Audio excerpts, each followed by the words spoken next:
प्रणाम मित्रों, आपका मेरा YouTube चैनल माँ भक्ति रस में हार्दिक अभिनंदन है। मेरे मित्रों, कुछ नया कुछ अनूठा कर दिखाने की चाह अगर किसी व्यक्ति की नाम और सम्मान दिला सकती है तो वही ललक उसमें आत्मविश्वास और आत्मसंतुष्टि का संचार भी कर सकती है। परंतु उसके लिए आवश्यकता है तो केवल सही सोच और सही राह की। इसी के मद्देनज़र अपने अकृतित संग्रह में से कुछ खास और चुनिंदा छोटी छोटी कहानियाँ आप सबके लिए प्रस्तुत है। मेरा अनुरोध है कि आप इन्हें अवश्य सुने, इनमें से कुछ शिक्षा लेकर उसका लाभ उठाए।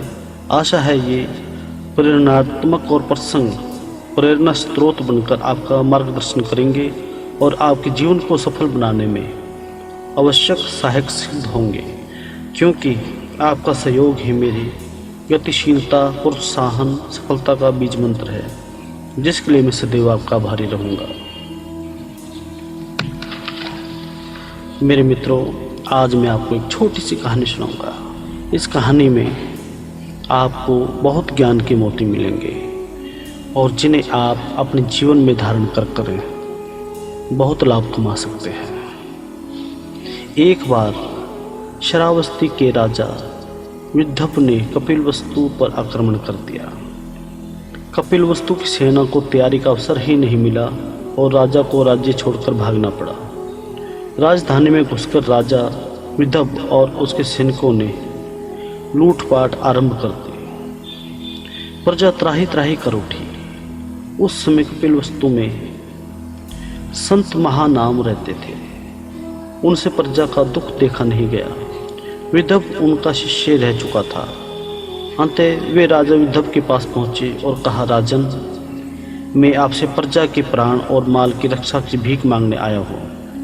विदर्भ ने कहा, आप मेरे गुरु हैं, आपको कोई कष्ट नहीं होगा, किंतु कपिलवस्तु को नष्ट करने का तो मैंने संकल्प लिया हुआ है।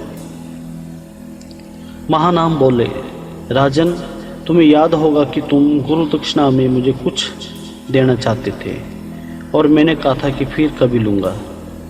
तो आज गुरु दक्षिणा में